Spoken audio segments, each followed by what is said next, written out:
What's going on, guys? I got my Tippmann TiPX. This is the one that I have not taken apart since I last shot it. When I last shot it, it was getting like 57 joules on a 12 gram CO2, and the velocity is obviously maxed out. I have it on an 11-inch TCR barrel, which is on this right now.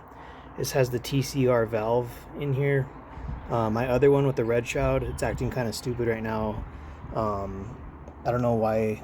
It's barely hitting like 18 joules right now, even when I use CO2. So this video, I want to see if I could shoot. I'll try like 4 of these MCS Devastators at the beginning of the magazine. Usually when I use these, they flip, and then I end up snapping the back. And I have like 4 or 5 dead ones in my backpack over there. But anyways, 9.9 grams. Grimberg Joule V3, 7.7 grams. I'm gonna load up this magazine. This is the 7 ball magazine. I'll put 3 Joule V3s, and I'll put 4 of these shaped ammos, and hopefully they load. I'll be right back. All right, switch my mag. I have the extended 12 round mag. I thought the 7 rounders would work, but I guess this one is gonna have to be the one I have to use because of the way it feeds. So this is like for shaped ammo. I have the shaped breech in here, so you can see it in there. Hopefully, it's shaped like a backwards capital D, and that takes the shape of shaped ammo. If I didn't have that in there, you'd see like a silver empty ball cut out inside. So this shaped breech I got on eBay. This guy makes them. Well, I don't know if he makes them, but he has them available for sale. His website or shop or whatever is Master Scony. I think he's on Amazon too. So I have 5 Grimberg Joules in here, and I'm gonna put 4 of the Devastators in there. I usually have these flip, so I'll be really surprised if they do not flip. And I think it's because of the back pressure from the barrel and a couple other reasons. But yeah, I don't have good luck with shaped ammo as far as it feeding 100% of the time. Usually doesn't. And if you need to use this in an emergency, you would want every single ball to shoot. So the only time I have good luck is with my Umarex T4E TR68 and with the TR50. Those shoot shape stuff easy, no problem ever with loading or a ball falling out or something stupid happening. So I've tried this before in my burner TCR when I had the shaped breech in there, and I tried it with my Vulcan M17, and both times I had a jam or a broken, just some dumb stuff happening where the shaped rounds just don't work. For whatever reason, they flip or whatever. So I'm gonna puncture this in a second. I'm just gonna get all set up. All right, you guys, 12 round mag, 4 Devastators, 9.9 grams, 5 Grimberg Joule V3s, 7.7 grams. If I have no issues, which I don't know if that's gonna happen or not, if I have 0 issues, I'll load up this other mag with 8 Grimberg Joule V3s. And I'll see, I kind of just want to see how hard this hits with the Devastator. I know the first one at least will shoot, and that'll be the power shot because I'm using the 12 gram CO2. All right, sorry about that. I had a plane going overhead. So this is my TiPX. I put 1 drop of oil on this cartridge. It's about 71 degrees Fahrenheit out here right now. That cartridge is only in the sunlight for like 2 minutes. So here goes nothing. I'm gonna puncture and fire. This one has little leaks, but it seems to do really good all the time. So hopefully that works.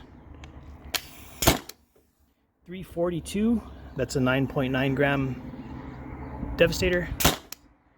336, 9.9 gram Devastator. 306, 9.9 gram Devastator. I'm gonna check the mag. So I didn't even shoot that one, but yeah, it flipped over and got messed up. So that was the 3rd shaped ammo. Didn't fire it, didn't shoot it, didn't dry fire, didn't do nothing. So this is a 7.7 gram Joule V3. 326, Joule V3, 290, 254. I think there's like one or two more shots. 238, 206. I'm pretty much out of gas. So that was 6 shots. I have this little leak going on right now. 200, 162, 114. She's pretty much done, and you can hear that leak. So yeah, so that was fun. I don't know what the joules is for what it just shot right now, but I would hope it's close to 57, because that's what I got the other day when I was just using the Joule V3s. If you guys haven't seen that video, it's my most recent TiPX video before this one, I'm pretty sure. Maybe the second one before. I'm debating whether to publish the one that my red TiPX was acting shitty. I'll probably just put it out there just so you guys can see what happens. And it's always good to know how to take these apart and fix them if possible. So like some stuff from less lethal companies, like Byrnas and Sabres and Salt Supply S2s, and stuff from less lethal companies. Most of them, it's hard to find replacement parts, like actual like hardware, not just O-rings. You can probably find seals or make an O-ring work that works in something else. You could probably just like rig it up to work in a less lethal. But paintball markers, they usually have a pretty large, especially if they're still being manufactured, they have a large pool of inventory as far as replacement parts and stuff. So the TiPX is still being manufactured. They still make parts for it. The FSC is not manufactured anymore. I've been waiting like 2 years for them to make the FSC XP. I've seen videos on it from like a year ago. They're like, yeah, it's going to get released. Still hasn't been released. There's still places taking pre-orders, but I don't want to be pre-ordering something that I paid for and it's not going to come out for like 8 months, or who knows when that's going to come out. It's called the FSC XP. Yeah, I've been waiting for that thing for a while. It kind of costs about the same as a Pistol X68, just stock out the box. So it doesn't make sense to buy that for less lethal unless you just want to mod it yourself and have a big old giant barrel out the front and a big old HPA tank out the back, whatever you could do to the original FSC, or run like 20 gram CO2s that cost like $5 each. But yeah, the Pistol X68 is basically the best high power out the box stock launcher. This is old school from like the late 2000s, and then more recently, within the past 5-6 years, people started cranking up the power and putting heavy balls in it to shoot stuff. So yeah, that's the TiPX. I don't know what the power was on these, but I only broke one. 3 of them loaded good. The 4th one flipped, and I just shot the rest of the air out with these. I had to remedy what's wrong with my red one. This one has leaks. I think it might be on the brass tube gas lines. I'll have to tear this one apart too and try to figure that out. But it's working right now. I know it's not going to fail to fire. That's the only thing I'm worried about. But it seems to be working fine, aside from the leaking. And yeah, I don't have the remote line on it today just because I want to see how it works on these little things. So you guys have a good one, and I'll see you next time.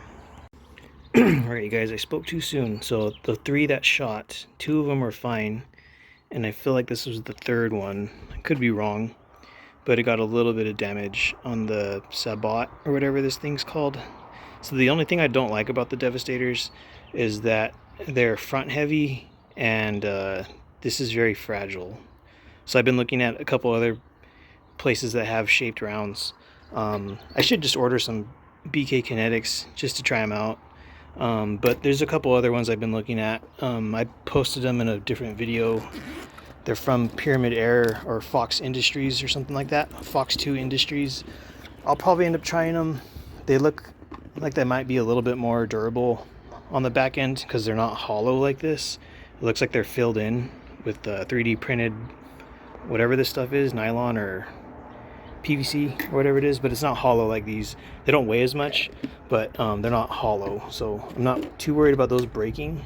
And I do have my homemade slugs, but those ones, the weights aren't, I just have them all thrown in like a jar, and I have some of them at like 6 grams, 7 grams, 8 grams. Like I have variations of weight on purpose, but yeah, I'd have to take them out, weigh them, make sure I have all the same weights, and then shoot them, which I can do later, but I just wanted to try these. So you guys have a good one.